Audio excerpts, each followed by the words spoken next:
My stepdad Ryan abandoned me in the pouring rain outside Carsonville General, blood gushing from the gaping wound in my leg, while my mom, Jessica, stood there, hesitating for just a heartbeat before turning her back and climbing into the car with him and his 2 rotten sons. I screamed for her, "Mom, please, don't leave me." But the rain drowned out my voice, hammering down like it wanted to bury me alive, and they just drove off, tires screeching, leaving me crumpled on the wet sidewalk with a leg so mangled I could barely feel it anymore. I was 15, Emily Harper, and I'd just been hit by a pickup truck while riding my bike.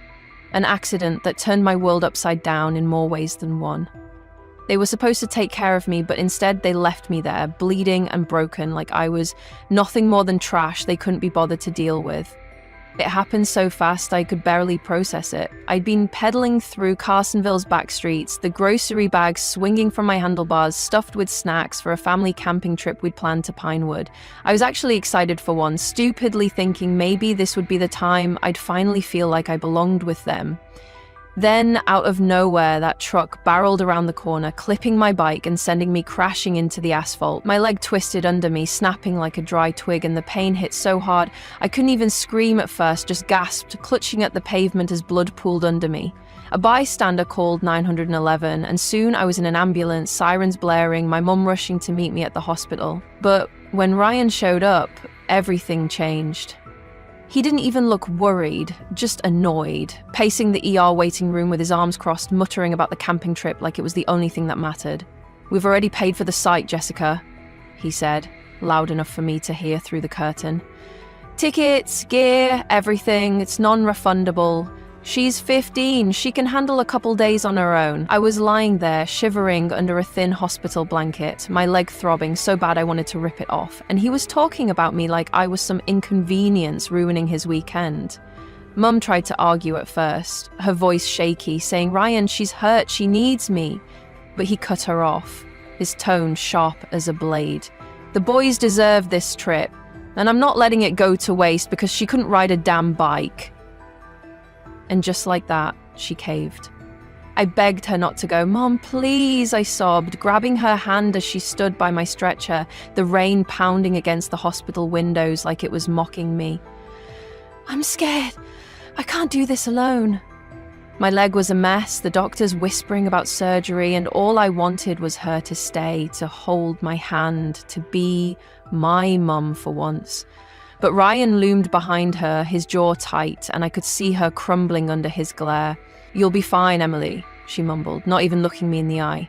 "The nurses are here, they'll take care of you." Then she pulled her hand away, and I watched, helpless, as they walked out into the storm. The car engine roared to life, headlights flashing through the glass doors, and they were gone. Off to Pinewood with Jake and Tyler, leaving me behind like I didn't matter. The pain in my leg was nothing compared to the ache in my chest. I curled up on the stretcher, tears mixing with the blood and rain still clinging to my skin, feeling more alone than I ever had in my life. A nurse found me like that, shaking, abandoned, and her eyes widened in horror. "Where's your family?" she asked, but I could only choke out, "They left." She ran off, muttering something about calling the police, and I fumbled for my phone with trembling hands. My dad, Michael, was my only hope. He lived 3 hours away in Willow Creek, but I dialed his number anyway, praying he'd pick up. When his voice crackled through, "Emily? What's wrong?" I broke down, sobbing so hard I could barely get the words out. "Dad, they left me at the hospital. I'm hurt," and they just drove away. He didn't hesitate. "I'm coming right now," he said, his voice tight with fury. "Stay put, I'll be there as fast as I can." I hung up, clutching the phone like a lifeline, the rain still hammering outside as the nurse returned with a cop in tow. They asked me questions, where my parents went, why they left, but all I could do was stare at the bloody mess of my leg and wonder how it had come to this. Abandoned, bleeding, and betrayed, right there on the edge of Carsonville General, with no one but a stranger in a uniform to care. To understand why I ended up here, though, I have to take you back to when my life started falling apart. The day Ryan Sullivan walked into it and my mum decided he was her everything, even if it meant I became nothing. Sitting there in the hospital that night, waiting for Dad to barrel through the storm from Willow Creek, I couldn't stop my mind from drifting back to how it all started, how my life turned into this wreckage long before that truck smashed into my bike. 4 years ago, when I was 11, my parents split up, and honestly, it wasn't a shock. Dad, Michael Harper, was a quiet guy, a car engineer who'd spent hours tinkering in the garage, coming home with grease-stained hands and a tired smile. Mum, Jessica, was the opposite. Loud, flashy, always primping in front of a mirror like she was auditioning for some Hollywood role. She didn't cook, didn't clean, didn't even ask about my day. Her world was her phone, chasing TikTok fame with makeup tutorials that never got more than a dozen likes. Dad's paycheck funded her endless hauls of lipsticks and dresses, and I'd watch her preen, wondering why she cared more about strangers online than me. The divorce left me bouncing between them, but it was when Mum met Ryan Sullivan that everything really went to hell. She'd been single maybe 6 months when she came home one day, giddy like a teenager, gushing about this guy she'd met at a bar downtown. Ryan was tall, broad-shouldered, with a cocky grin and a job managing a used car lot in Carsonville. He had 2 sons, Jake, 16, a hulking jerk with a permanent sneer, and Tyler, 14, a wiry kid who giggled at everything mean Jake did. Mom was hooked from the jump, calling Ryan her knight in shining armor, and before I could blink, they were married. Just 6 months after that first date. Dad had already moved to Willow Creek for a better gig at a factory, so I got stuck full-time in Carsonville with Mom and her new family. I didn't get a say. It was like I'd been traded in for Ryan and his boys without anyone asking if I was okay with it. Ryan wasn't just some guy who moved in. He took over like he owned the house and everyone in it, especially me. The first time we met, he sized me up, smirked, and said, "You're a little too wild for a girl, aren't you?" From then on, he laid down rules like he was my warden. No shorts or tank tops because girls need to look decent. No leaving my hair down because it looks sloppy. Meanwhile, Jake and Tyler could sprawl on the couch, controllers in hand, yelling at their Xbox all day, while I scrubbed dishes or swept floors. He'd track mud across an hour later. He loved tearing into Dad, too. Called him a loser who couldn't keep a wife, right to my face like it was a badge of honor that he'd swooped in. Mom ate it up, nodding along like a lovesick puppy, and if I dared complain, she'd snap, "Stop being dramatic, Emily. You've got to adjust. This is our family now." I adjusted, all right, adjusted to being invisible, a ghost in my own home. Jake and Tyler made sure I never forgot I didn't belong. One night, I woke up soaked because Jake had dumped a cup of water on my bed, cackling with Tyler as I stood there, dripping, too mad to even yell. Another time, they hid my backpack before school, calling me the extra kid while I tore the house apart looking for it. I'd run to Mom, hoping she'd finally see how miserable I was, but she'd just shrug, her eyes glued to her latest TikTok draft. "Boys will be boys," she'd say. Or worse, she'd parrot Ryan. "That's just how siblings bond, Emily." Ryan would grin, leaning back in his recliner like a king, and I'd feel this hot, helpless rage bubbling up. Because it wasn't bonding, it was bullying, and no one cared enough to stop it. Over time, I learnt to keep my head down, to dodge their taunts and Ryan's orders, but it ate at me. Every snide comment, every chore I did while they lounged, every time Mum picked them over me. I'd lie awake at night, staring at the ceiling, wondering why she'd let this stranger and his brats shove me out of her life. Dad tried to help when I'd vent to him on our weekly calls, but he was too far away to do much, and Mum shut him down if he pushed too hard, saying he had no right to meddle. So I stayed quiet, swallowing it all, until that camping trip came along, a flicker of hope that maybe, just maybe, I could fit into this messed up puzzle. But looking back now, as the rain battered the hospital windows and my leg throbbed under bloody bandages, I realized it was never about fitting in. It was about surviving them. Surviving in that house with Ryan and his boys was like walking a tightrope, always waiting for the next shove to send me crashing down. But for once, I thought I'd caught a break when Ryan announced the camping trip to Pinewood. It came out of nowhere. He'd landed a fat bonus at the car lot, strutting into the living room one evening with a grin, declaring he was treating the family to a weekend in the woods. Mum clapped her hands like a kid at Christmas. Jake and Tyler whooped about fishing and bonfires, and me, I just stood there, stunned, because he actually included me in the plan. For the first time in years, I felt this tiny spark of hope. Like maybe I wasn't just the outsider anymore. I spent days dreaming about it, picturing us roasting marshmallows, laughing under the stars, a real family moment I could hold on to. But that dream shattered the day before we were set to leave, when fate decided to remind me where I really stood. I'd been out on my bike, running an errand for Mom, grabbing extra marshmallows from the store because Tyler whined that we didn't have enough. The sky was grey, heavy with clouds, but I pedaled fast, eager to get home and pack. That's when it happened. A pickup truck swung out from a side street, too fast, too close, and slammed into me before I could swerve. My bike crumpled like tin foil, and I hit the ground hard, my right leg twisting under me with a sickening crack that echoed in my skull. Blood poured from where the bone jutted through skin, hot and sticky, and I screamed until my voice gave out, clawing at the asphalt as some guy from a nearby gas station rushed over, yelling into his phone for help. An ambulance screeched up minutes later, and Mom met me at Carsonville General, her face pale but her eyes darting like she was already somewhere else. The ER was chaos, doctors barking orders, nurses hooking me to monitors, but all I could focus on was Mum, hovering near the door while they prepped me for surgery. Then Ryan stormed in, his boots thudding against the tile, and the air shifted. He didn't even glance at my leg, just started in on Mum. "We can't cancel Pinewood, Jess. The site's paid for, hundreds down the drain if we don't go. She's tough, she'll be fine here a few days." I couldn't believe it, my leg was shredded, I was shaking from shock, and he was haggling over campsite fees like I was a flat tire he could patch later. I grabbed Mum's sleeve, tears streaming down my face, and begged, "Please, don't leave me. I'm scared, I can't do this alone." She bit her lip, eyes flicking between me and Ryan, but he stepped closer, voice rising. "You're not going to ruin this for me and the boys over a little scrape." "A scrape?" I was bleeding out and he yelled it like I'd stubbed my toe.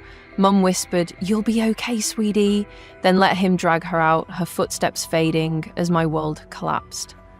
They didn't even get me inside before they left. The stretcher was still by the entrance when the sky opened up, rain slamming down in sheets, soaking through the blanket as nurses scrambled to find a free bay. I lay there, exposed, the cold seeping into my bones while my leg burned, the open wound turning murky as water mixed with blood. I fumbled for my phone, hands slick and trembling, and called Dad. "They're gone," I sobbed when he answered, my voice cracking over the storm's roar. "I'm hurt bad and they left me here for some stupid trip." I could hear his breath catch, then a low growl. "Those bastards. I'm on my way." He hung up, and I pictured him tearing out of Willow Creek 3 hours away, flooring it through the gale while lightning split the sky. The nurses finally wheeled me in, but the damage was done. My leg was infected, swelling under the mess of bandages by the time Dad burst through the doors.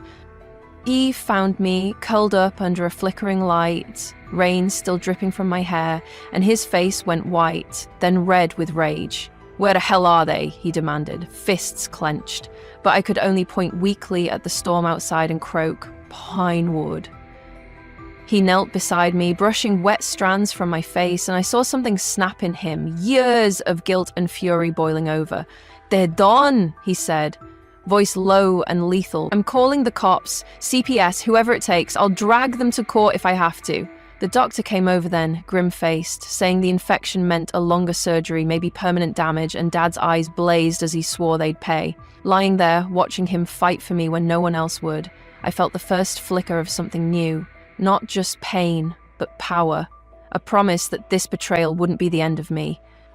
Dad didn't leave my side after that night. Not once in the 5 days I was stuck in Carsonville General, fighting through the haze of surgery and the fever that came with the infection eating at my leg.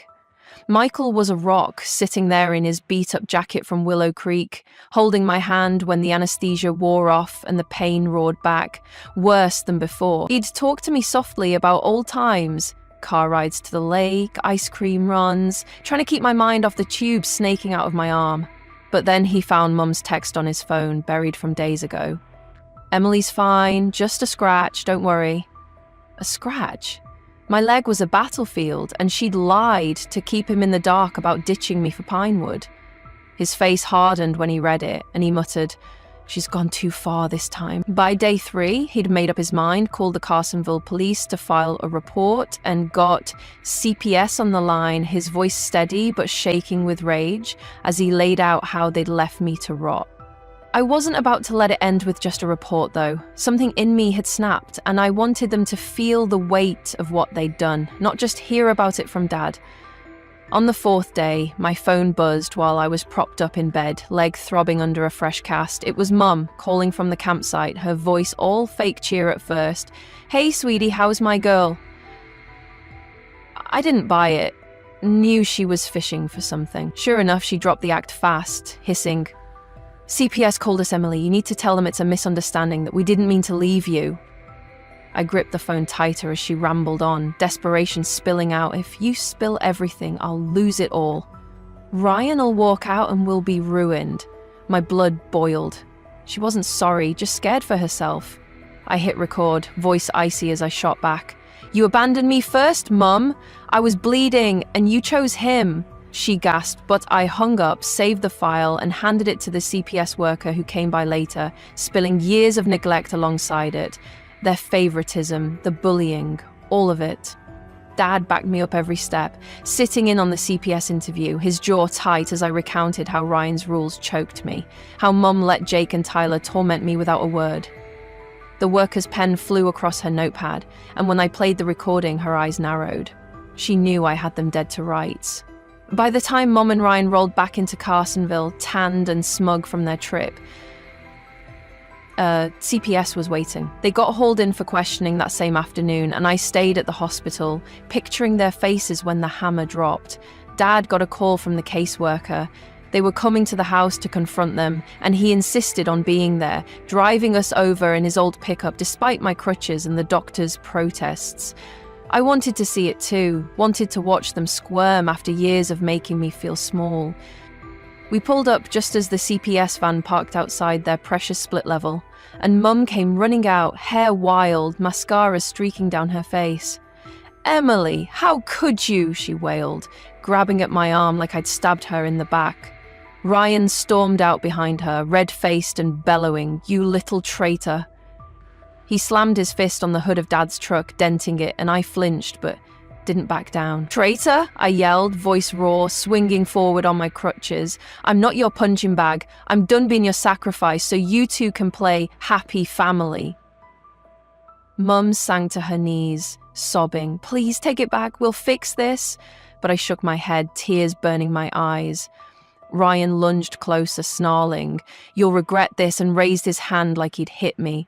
Right as 2 cops stepped out of the CPS van, shouting for him to freeze. They grabbed him, cuffs clicking, dragging him off for threatening me in front of witnesses. Dad stood beside me, arm around my shoulders, as Ryan thrashed and cursed, yelling about lawyers while the cops stuffed him in their cruiser. Mum crumpled on the lawn, begging me to stop it, but I just stared down at her, feeling this strange mix of hurt and strength. The CPS worker pulled Dad aside, saying they'd build a case. Neglect, abandonment, maybe worse, with Ryan's outburst. Jake and Tyler peeked out from the doorway, wide-eyed, and for once they didn't smirk or taunt me. I turned away, hobbling back to the truck with Dad, my leg aching but my spine straight. They'd tried to break me, but I'd turned their own mess against them, and this time, I wasn't the one running scared. Watching Ryan get hauled off in cuffs that day didn't feel like the victory I'd expected. Just messier, heavier, like a storm finally breaking after too long brewing. CPS didn't waste time after that. Within a week, they'd finished their investigation, and the verdict hit Mom and Ryan like a freight train. They ruled it severe neglect. Leaving me injured and alone in that rain-soaked hospital parking lot wasn't just careless, it was a betrayal they couldn't dodge. Mum lost custody of me temporarily, maybe forever if she didn't shape up, and they slapped her with mandatory parenting classes and a caseworker shadowing her every move. Ryan's stunt, raising his fist at me in front of the cops, landed him with a domestic violence charge, and word spread fast around Carsonville. His boss at the car lot got wind of it, and whispers started about him getting canned. Jake and Tyler didn't stick around to see the fallout. Their mum swooped in from Oregon, packed them up, and took them back west, leaving Ryan's perfect little kingdom in ruins. I didn't stay to watch it crumble. I was already gone, headed to Willow Creek with Dad the day after they discharged me from the hospital. He'd loaded my stuff into his pickup, crutches and all, and as we drove out of Carsonville, he kept glancing over, eyes soft with something like regret. "I should have fought harder for you, Em," he said, voice rough, hands tight on the wheel. "I let you down, letting her keep you in that mess." I shook my head, resting my cast on the dash, and told him he was here now. That's what mattered. We settled into his little house by the creek, a quiet place with creaky floors and a porch where we'd sit at night, listening to the water rush by. He got me enrolled in a new school, and for the first time I met kids who didn't look at me like I was some tag-along. Girls like Sarah and Mia who dragged me into their lunch table chatter and made me laugh until my sides hurt. A couple months in, I turned 16 and Dad threw me a birthday party. Nothing fancy, just a backyard barbecue with a lopsided chocolate cake he'd baked himself, candles flickering as Sarah and Mia sang off-key. We stayed up late, sprawled on blankets under the stars, swapping dumb stories and eating too many burgers, and I kept catching myself grinning. This warm, weightless feeling I hadn't known in years. Back in Carsonville, birthdays were nothing. Mum would toss me a card if I was lucky, and Ryan grumble about the fuss. But here, I mattered.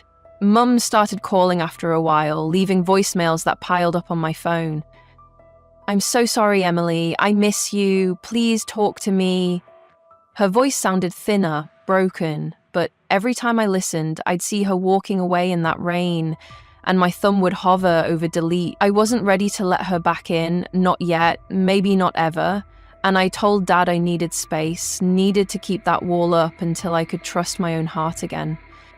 Living with him wasn't perfect. Money was tight and my legs still ached when the weather turned cold, a dull reminder of that night. But it was real. I'd catch Dad humming while he fixed breakfast, or he'd sit with me over homework, patient even when I didn't get it. And I started to feel like me again, not some shadow dodging Ryan's rules or Mum's neglect. School got better too. I joined the art club, started sketching the creek and the woods, losing hours in the scratch of pencil on paper. Sarah threw me a sketchbook one day, said I was good, and I clung to that, building something new out of the pieces they'd left behind. Mum's calls slowed down eventually, her apologies fading into silence, and I stopped flinching every time my phone buzzed, stopped waiting for her to prove she'd changed. Looking out from that porch now, months later, I don't feel scared anymore. Don't feel that old gnawing anger eating me up inside. I didn't win by tearing them down, though I'd be lying if I said it didn't sting them good. Mum scrambling to hold her life together, Ryan facing a courtroom and an empty house. No, I won by walking away, by finding myself in Willow Creek with Dad, with friends who see me, in a place that feels like home. They thought they could erase me, leave me bleeding and forgotten, but I'm still here, stronger, louder, alive, and that's more than they'll ever take away. Life in Willow Creek started feeling like a rhythm I could lean into, a steady beat of school days and quiet nights that drowned out the chaos I'd left behind in Carsonville. But just when I thought I'd found solid ground, the past started creeping back in ways I didn't expect. It was late spring, almost a year since that night in the rain, and I was sprawled on the porch with my sketchbook, tracing the outline of the creek's bend under a lazy sun. Dad was inside, clanking pans as he tried his hand at chili for dinner, the smell drifting out through the screen door. My leg still twinged sometimes, a dull ache when I pushed it too hard, but I'd gotten used to it. Started running again, even short loops through the woods with Sarah egging me on. I was sketching her laugh that day, the way her nose crinkled, when my phone buzzed on the boards beside me and I froze at the name lighting up the screen. Jessica Harper. I hadn't heard her voice in months, not since those voicemails I'd stopped answering, and I almost let it ring out, but something made me pick up. Maybe curiosity, maybe the itch of unfinished business. "Emily?" she said, tentative, like she was testing if I'd hang up right away. I just wanted to check on you." Her tone was softer than I remembered, stripped of that frantic edge, and she told me she'd finished her parenting classes. That CPS had eased off a bit, letting her breathe again. She didn't mention Ryan. Just said she was working at a salon now, cutting hair, trying to get back on her feet. I listened, silent, pencil still in my hand, and when she paused, I asked, "Why now?" She didn't have a good answer. just mumbled about missing me, about wanting to visit sometime if I'd let her. I didn't say yes or no, just, I'll think about it, and hung up, my sketch blurring as I stared at it too long. Dad noticed the shift in me that night. He always did, catching the way I pushed my chili around the bowl instead of eating. "She call again?" he asked, leaning back in his chair, and when I nodded, he sighed, rubbing his jaw. "You don't owe her anything, but if you want to see her, I'll back you up. Your call." He'd been digging into his own battles lately, talking to a lawyer about permanent custody, saying he wasn't letting Carsonville pull me back without a fight. I appreciated it, but Mum's voice had stirred something restless in me, a tangle of old hurt and new questions. What if she'd really changed? What if she hadn't? I didn't tell Dad, but I started digging online after that. Found her new TikTok, all glossy haircuts and forced smiles, and a news blip about Ryan's trial getting pushed back again, his job long gone. It felt strange watching their lives unravel from afar, like I was a ghost peering through a window I'd once lived behind. A week later, Sarah and Mia dragged me to the county fair, a sprawl of lights and fried food smells just outside Willow Creek, and for a few hours I let myself sink into it, riding the Ferris wheel, splitting cotton candy, laughing until my throat hurt. But then I saw him. Tyler, slouched by the ring toss with a couple of rough-looking kids, his hair longer, eyes darting like he didn't want to be spotted.